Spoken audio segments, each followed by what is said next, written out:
L'armée américaine a l'habitude d'apporter la démocratie. Avec une livraison express, à tout moment, un bombardier peut décoller et frapper une cible à l'autre bout de la planète. Avant de finir, un long film paraît impossible, jusqu'à ce que vous compreniez que ce n'est pas la vitesse mais la portée qui compte. Alors comment est-ce possible ? Continuez à regarder pour le découvrir. Les États-Unis n'ont pas vraiment été conçus pour la domination mondiale. Bien sûr, il a obtenu un vaincre naturel en géographie, avec des ressources inépuisables, des ports sans glace et 2 océans comme garde du corps aquatique. Mais ces avantages a aussi ses inconvénients. Si les ennemis traversent un océan pour atteindre l'Amérique, elle doit aussi en franchir un pour les atteindre. Voilà pourquoi, longtemps, les États-Unis ont évité la politique étrangère. Et ne riez pas, traverser les océans coûte cher. L'Amérique a rejoint l'OTAN en 1949, mais le terme isolationniste n'est pas tout à fait juste avant cela.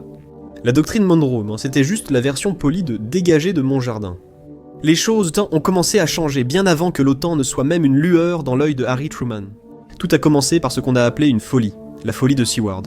C'est à ce moment-là que le secrétaire d'État, William Seward, a acheté l'Alaska à la Russie pour une bouchée de pain. Le coût, 129 millions de dollars en valeur actuelle, soit moins que ce que coûtent certains films à gros budget. Les Russes pensaient qu'ils s'étaient débarrassés d'un désert glacé. Au lieu de cela, ils ont vendu à l'Amérique une chambre froide remplie d'or, de pétrole et d'un siècle de fierté. Bien sûr, le pétrole est formidable, c'est la vraie affaire, le bien immobilier. Ces 9 bases militaires en Alaska ont servi de rampe de lancement idéale durant la guerre froide. La façon qu'a l'Amérique de dire « on vous voit », elle reste importante aujourd'hui, notamment avec la Russie et la Chine. Oui, la Chine c'est fugitif. Ces fugitifs en Alaska sont plus près de Pékin que New York ne l'est de Los Angeles. Soudain, les États-Unis ne se limitaient plus à protéger leurs frontières, mais étendaient leur influence mondiale. L'Alaska a tout changé, ces océans sont maintenant des flaques d'eau. Quelques années après leurs achats sur l'île gelée, les États-Unis se sont intéressés à un lieu plus chaud, le royaume d'Hawaï. En 1875, ils ont signé le traité de réciprocité. Sur le papier, il s'agissait de sucre. En réalité, il s'agissait de stratégie. Les États-Unis ont obtenu la priorité sur un lagon paisible, idéal pour les navires, moins pour l'indépendance hawaïenne. En 1887, Washington devient propriétaire, obtenant l'usage exclusif du port, le contrôle du charbon et des réparations. C'était la version géopolitique de « je vais juste laisser mes affaires ici un moment ». L'Amérique a remporté la guerre hispano-américaine, et Oncle Sam est allé faire du shopping deal. Hawaï a été annexé, et ce petit lagon est devenu la base de Pearl Harbor. Les Philippines et Guam ont rejoint la liste, et Guam est l'enfant préféré de Sam. Bien sûr, l'île est minuscule, 210 miles carrés, mais elle est estégatée. Elle a tout. Une force aérienne nécessite 2 pistes, et assez de carburant pour 110 piscines olympiques. Merci de ne rien allumer. Le Pacifique à sa porte, les palmiers ne sont qu'un bonus. Si l'United States Air Force était un boxeur, Guam serait son pied d'appui, lui permettant de frapper dans le Pacifique sans perdre l'équilibre. De là, les bombardiers peuvent passer du territoire national à n'importe quel point chaud de la planète en quelques heures. En cas de crise, 100 des 400 avions sont toujours prêts. Pendant ce temps, de l'autre côté de l'Atlantique, les États-Unis ont récupéré Porto Rico. Ils ont planté un drapeau à Cuba et obtenu une base à Guantanamo en 1903. Soudain, Oncle Sam possédait des propriétés en bord de mer des 2 côtés, pratique mais un cauchemar logistique. Le Cap Horn n'est pas une région de croisière par ici. Les 50e hurlants soufflent à 80 km/h et lèvent des vagues de 3 mètres les bons jours. Mais plus au sud, les 60e rugissants s'en mêlent, et il n'y a plus de bons jours. On ne navigue ici qu'après avoir fait son testament, d'où le choix d'une autre route par les États-Unis. Le canal de Panama, le plus grand raccourci du monde, voit passer ici chaque année 6% du commerce mondial. Les Français ont essayé les premiers, et se sont plantés. Les États-Unis ont pris le relais, l'ont terminé, et s'en sont vantés. L'Amérique l'a techniquement rendu en 1999. Si la situation devient risquée, la marine américaine garde toujours le contrôle. C'est à ce moment-là que l'Amérique a arrêté de tremper ses orteils dans les affaires mondiales et s'est jetée dedans à pieds joints. Après la Seconde Guerre mondiale, la Grande-Bretagne croulait sous les dettes et l'oncle Sam détenait l'addition et le contrôle de sa sphère mondiale. Ensuite, l'OTAN et d'autres alliances ont vu le jour. Aujourd'hui, les États-Unis ont des pactes de défense avec 51 pays. Ça fait beaucoup d'amis à appeler quand les choses tournent mal. Et cela ne compte même pas les relations compliquées. L'Égypte, L'Arabie Saoudite, Taïwan et récemment l'Inde. La guerre de Corée a tout accéléré. Alliance, logistique, expansion. Aujourd'hui, les bases américaines sont partout. Au moins 128 dans 49 pays, juste derrière le nombre de Starbucks. Il y en a sûrement plus, mais c'est classifié. Ces bases la permettent aux États-Unis d'imposer leurs règles. Avec des avant-postes partout, le monde paraît beaucoup plus petit et clairement sous une nouvelle direction. Les États-Unis couvrent l'Europe comme un ex-collant, toujours présent, toujours en train de surveiller. L'Amérique est partout en Europe. Bases, armes nucléaires et 63 000 soldats. C'est comme la version militaire de McDonald's. Il ne manque plus qu'un drive-in. En Asie de l'Est, les États-Unis possèdent plus de terrain au Japon que certaines entreprises japonaises, et trouvent encore le temps de flirter avec la Corée du Sud, les Philippines et l'Australie. Problème d'engagement, édition mondiale. Ensuite, il y a le Moyen-Orient, la station-service de la planète, d'où proviennent 20% du pétrole mondial, et près de la moitié de son gaz. Sous la surveillance de l'oncle Sam, la Turquie, l'Irak et Bahreïn ont reçu de l'or liquide, l'Amérique étant proche. Résultat final, les États-Unis ne font pas seulement partie du groupe, ils dirigent l'orchestre. L'influence américaine est si grande que l'Empire britannique en aurait des sueurs dans ses tuniques rouges. Elle possède des avant-postes aux confins du monde, comme la base spatiale de Petoufik au Groenland, où même les ours polaires ont besoin d'un système de positionnement global. Population, environ 150 soldats, et une machine à café très fatiguée. La vie nocturne, c'est les aurores boréales. Le poste consiste à surveiller le ciel en espérant qu'aucun problème ne survienne. En parlant de travail, si vous aimez ces explorations de cartes, abonnez-vous. On ne peut pas déclarer explorateur Google Earth comme poste déductible des impôts. Pendant la guerre froide, ce poste avancé glacé abritait 6000 soldats prouvant que les engelures forgent le caractère. De nos jours, c'est plus calme, principalement des alertes de missiles et de la surveillance de spatiale. Aucun extraterrestre repéré pour l'instant, mais la piste d'atterrissage reste toujours utile. Elle est assez grande et longue pour les bombardiers, parfaite pour les avions de transport, dont le gigantesque C5 Galaxy, l'Amazon Prime de la projection mondiale. Ces appareils transportent tout. Troupes, chars, carburant, tout ce qui permet au cirque volant de rester dans les airs. Si la marine ne peut pas, l'armée de l'air survole et dit « on s'en occupe ».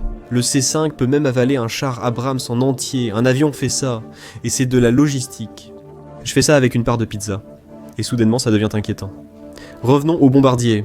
Il y a une autre base, moins isolée que Petoufik, mais c'est quand même le genre d'endroit où ton système de positionnement global lève les yeux au ciel. Dirige-toi vers le sud, du Groenland à l'Islande, tu sais, celle qui est vraiment verte. Sur la péninsule de Reykjanes se trouve la base aéronavale de Keflavik. C'est plus animé qu'on ne le penserait pour un endroit surtout connu pour ses volcans, sa météo bon marché et existentielle. En 2019, un bombardier B-2 Spirit s'est arrêté pour une courte visite. Il a aimé ce qu'il a vu et a refusé de partir, signe qu'il se passe quelque chose. Le B-2 n'est pas un invité facile, c'est le créateur de mode du monde militaire. Le chiot requiert une attention constante, un éclairage optimal et des hangars climatisés pour empêcher que sa peau s'écaille. Et maintenant, Keflavik a préparé la salle de relooking. Alors pourquoi tout cet effort pour une toundra balayée par les vents et une bande de volcans en pleine crise d'adolescence? En géopolitique, l'emplacement est crucial, même si les voisins sont surtout des macareux. L'Alaska, Petoufik et Keflavik sont des côtes bon marché. Chacun permet à l'armée de l'air américaine de gagner des kilomètres sur le trajet vers n'importe quel endroit qui mérite qu'on s'en préoccupe. Disons que Xi Jinping tente quelque chose contre Taïwan. L'armée de l'air américaine a besoin de renforts extérieurs à ses bases régionales, qui, soyons honnêtes, subiraient déjà des frappes de missiles chinois. Mais il y a un problème, la tyrannie de la distance. Et non, ce n'est pas le nom d'un groupe de death metal qui tente une balade puissante, c'est le terme réel utilisé par les experts. La Chine peut se battre dans son propre arrière-cour. Oncle Sam doit traverser la planète rien que pour se rendre de Los Angeles à Shanghai, soit près de 10 600 km. On est arrivé. Pour les États-Unis, cela représente beaucoup d'argent dépensé et de carburant brûlé. C'est risqué, coûteux, et cela va sûrement pousser quelqu'un à Washington à se demander « Est-ce que ça en vaut vraiment la peine ?» Mais l'oncle Sam joue en mode facile. La distance entre Anchorage, en Alaska, et Shanghai est d'environ 4300 miles. Pourquoi Anchorage ? C'est là que se trouve la base aérienne Elmendorf-Richardson. Disons que la Chine n'est pas le problème. Peut-être que Poutine commence à lorgner sur une plus grande partie de l'Europe. Déployer des troupes américaines là-bas. Ça reste un casse-tête logistique. De Boston à Vilnius, en Lituanie, il y a environ 6600 km. Ça fait beaucoup de films à regarder en vol, mais partez plutôt de Keflavik. Soudainement, le monde devient plus petit. La distance tombe à un peu moins de 2900 km, pratiquement à côté. C'est pourquoi ces explorateurs risquaient engelures et scorbut en cherchant les passages du nord-ouest et nord-est. Le sommet du monde est peut-être gelé, mais c'est plus rapide. La distance entre les continents diminue en prenant le raccourci plutôt que la route panoramique. L'Amérique l'a compris, ses rivaux beaucoup moins. La Chine adore se qualifier de puissance quasi-arctique. C'est comme si je me qualifiais de presque Monsieur Beast, mais aucun effort de communication ne vous fait traverser la banquise.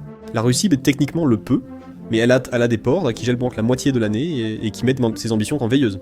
Ces deux partenaires ont en fait de nombreuses limites, car contrairement aux États-Unis, ils ne contrôlent pas les points de passage stratégiques. Leurs économies en dépendent.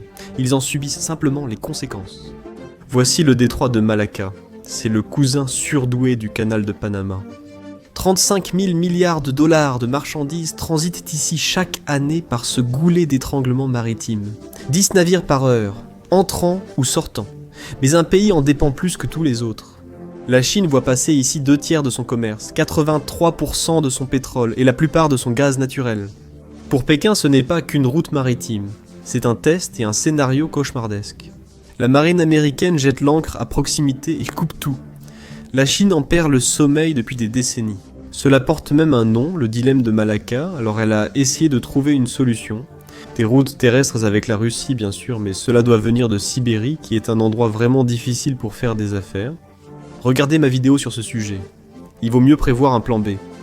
En 2013, Xi Jinping a lancé l'initiative La Ceinture et la Route pour faire du commerce mondial le réseau de livraison de la Chine. La pièce maîtresse brillante, le corridor économique Chine-Pakistan ou corridor économique Chine-Pakistan. L'idée était simple, contourner le détroit de Malacca. Les navires déchargent à Gwadar, au Pakistan. Ensuite, le pétrole et le gaz traverseraient la terre jusqu'à la province du Xinjiang en Chine, un raccourci à travers montagnes et déserts. C'est la tentative de la Chine de contourner les règles, et les États-Unis. Pourquoi ? Eh bien, allons vers le sud. Voici l'une des îles les plus isolées et controversées du monde, Diego Garcia, à 3500 km au large de la côte est de l'Afrique, en plein milieu de nulle part et à mi-chemin de l'Indonésie. Autrefois une colonie de lépreux française, c'est aujourd'hui le grain de sable le mieux placé stratégiquement au monde. En 1965, le Royaume-Uni achète Diego Garcia à l'île Maurice, puis accorde l'indépendance à cette dernière après avoir réalisé l'essentiel du travail. Parfait timing. En 1966, les États-Unis avaient déjà réservé l'île. Le seul hic étant qu'un millier d'insulaires vivaient déjà sur ce rocher soi-disant désert. La solution, la relocalisation à la manière d'un empire. Les absents n'ont pas pu revenir, les autres ont été expulsés de force, même les chiens tués, pour encourager la coopération. En 1971, Paradise était entièrement bétonné avec une nouvelle piste brillante. 1000 personnes ont perdu leur maison pour qu'une superpuissance puisse stationner ses bombardiers. Un colonialisme avec post-combustion. Pourquoi tout ce mal ? Pour une île isolée bien sûr, souvenez-vous, l'emplacement fait tout. Regardez où se trouve Diego Garcia. Comparé à la communauté politique européenne, c'est pratiquement comme si elle lui lançait un regard noir. Le projet chinois Sechila au Pakistan n'a pas abouti comme prévu. Une voie ferrée s'est arrêtée au port de Gwadar. Ils perdent de l'argent comme une crypto, mon pote. Mais supposons que la Chine y arrive, je sais, mais fait semblant d'y croire. Il reste quand même un énorme problème. Diego Garcia. Et elle a assez de jouets pour gâcher la journée de Pékin. 4 hangars B2 climatisés, 2 longues pistes, bombardiers, chasseurs, ravitailleurs et avions de transport. Tout décolle d'ici. Les réserves de carburant sont tellement énormes. Si les États-Unis ne possédaient pas Diego Garcia, quelqu'un préparerait sûrement des plans d'invasion sur une serviette de bar. Ce n'est pas vraiment une base, c'est plutôt un marteau-pilon flottant, au milieu de l'océan Indien. C'est le porte-avions insubmersible de l'Amérique dans l'océan Indien. En cas de conflit, le United States Air Force pourrait couper les lignes d'approvisionnement de la Chine. Aucun problème ici. Est-ce une coïncidence que Pékin se préoccupe soudainement de la souveraineté mauricienne ? Je ne crois pas. Soutenir la demande de Maurice sur Diego Garcia, c'est défendre la justice pour les anciens habitants, et signifier aux États-Unis et au Royaume-Uni qu'ils doivent partir.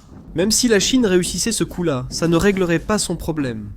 Les États-Unis ont peut-être râlé lorsque la Grande-Bretagne a accepté de rendre les îles à Maurice. Difficile de s'inquiéter quand on a des itinéraires de secours sur tous les océans. Revenons à l'automne 2001, une période étrange et tendue en Amérique. Pour la première fois depuis 1812, quelqu'un a traversé un océan pour frapper le continent, alors les États-Unis ont riposté par les airs. Le 7 octobre, l'Esprit de l'Amérique a quitté la base aérienne de Whiteman, Missouri. C'était un bombardier B-2, conçu pour une seule chose, atteindre n'importe qui, n'importe où. Le B-2 est un réservoir volant avec des ailes. Il peut parcourir 11 100 km sans s'arrêter, alors que le diamètre de la Terre est de 12 700 km. Cette machine peut presque voler à l'autre bout de la planète d'un seul trajet. Oubliez New York-Londres. Essayez plutôt New York-Tokyo avec plus d'espace pour les jambes. C'était juste après le 11 septembre, la destination était l'Afghanistan, et le B-2 était chargé. Il transportait 16 bombes JDAM, guidées par système de positionnement global, chacune étant un message précis de « Ne jouez pas avec nous », destiné aux défenses aériennes, des talibans. Mais toute cette puissance avait un prix. La planète semblait soudainement beaucoup plus grande. 4 heures, après avoir quitté le Missouri, l'Esprit de l'Amérique arriva sur la côte californienne à temps pour croiser un autre chef-d'œuvre de l'armée de l'air, la station-service volante. L'United States Air Force possède environ 600 avions ravitailleurs, soit les 3/4 du total mondial. Sans eux, ces bases lointaines ne seraient guère plus que des parkings coûteux. Le premier ravitaillement a eu lieu au lever du soleil. La mission est restée en plein jour exprès. Mélatonine et avions à 1 milliard ne font pas bon ménage. Vous ne voulez pas que vos pilotes dorment. Pendant la frappe mondiale, le bombardier s'est ravitaillé au-dessus de Guam puis du détroit de Malacca. Quelque chose qui ferait grimper la tension artérielle de Pékin aujourd'hui. Il a fait un dernier ravitaillement en vol près de Diego Garcia, où des ravitailleurs sont toujours prêts. Ravitaillé, il a mis le cap au nord vers l'Afghanistan. À ce moment-là, les pilotes étaient en vol depuis plus de 24 heures lorsqu'ils ont atteint la côte pakistanaise. Ils ont pris des pilules coup de fouet pour rester éveillés. La caféine ne suffit pas quand votre bureau est un bombardier furtif. Lors d'un voyage aussi long, quelque chose devait forcément changer. Et c'est ce qui s'est passé. Au moment où l'Esprit d'Amérique a atteint sa zone cible, 70% des objectifs avaient changé. Alors que la nuit tombait, les pilotes ont reprogrammé leurs JDAMs en plein vol. Rien ne symbolise mieux la pression que de refaire ses devoirs en traversant des continents. Ils ont discrètement largué leur cargaison, assuré la supériorité aérienne, puis sont repartis, en attendant de nouveaux ordres. 4 joints direct attaque munitions pour 4 cibles. Mission acceptée. Le carburant commençait à manquer, pas de problème.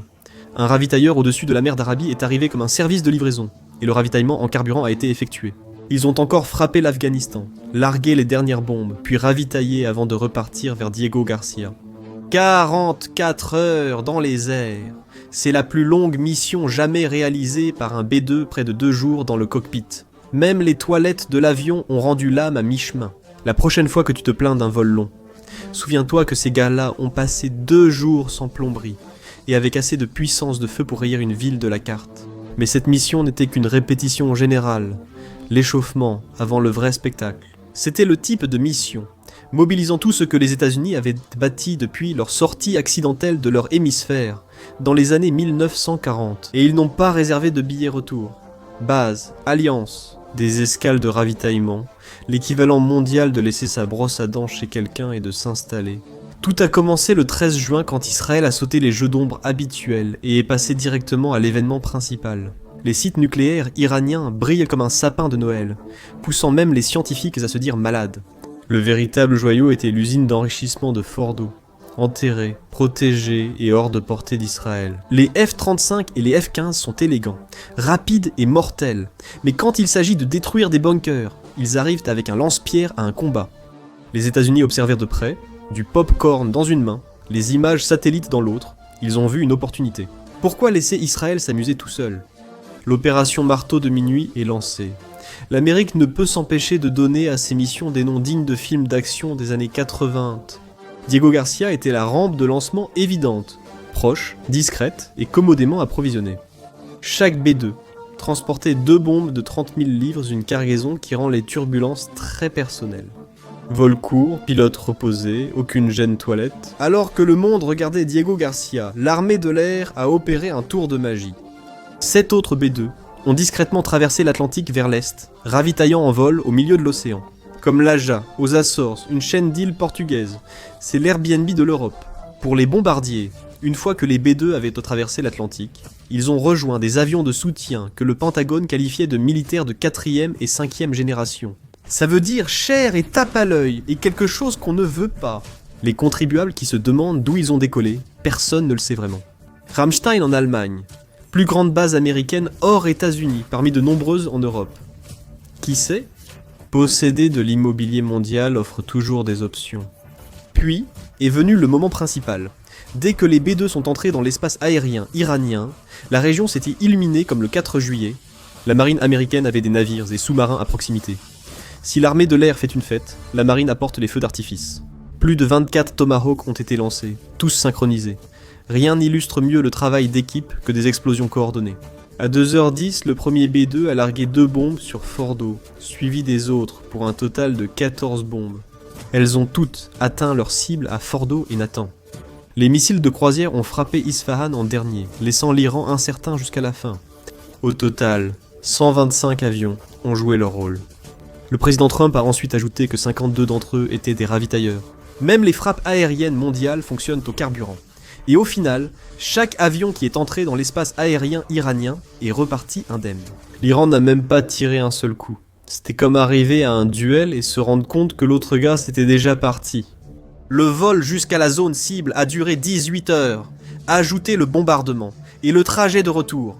Et cela fait un total de 37 heures. Aucun rapport confirmé sur l'état des toilettes. Probablement que les dégâts ont été classés comme sérieux, mais pas fatals. Les sites nucléaires de l'Iran ont été durement touchés, mais pas effacés. Téhéran pourrait reconstruire si elle accepte de dépenser énormément d'argent, de temps et d'ego national. La véritable leçon est venue du ciel. L'armée de l'air américaine l'a prouvé cette nuit-là. Aucun océan ni espace aérien n'est trop vaste ou protégé. L'oncle Sam n'a pas besoin d'invasion, un plan de vol suffit. Au final, les États-Unis ont trouvé le code de triche ultime.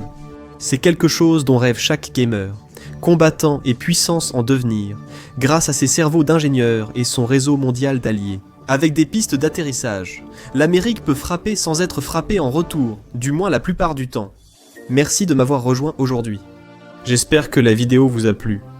Pour en voir d'autres, abonnez-vous et activez les notifications. Merci encore, ça fait vraiment une différence. À la prochaine sur MatPack.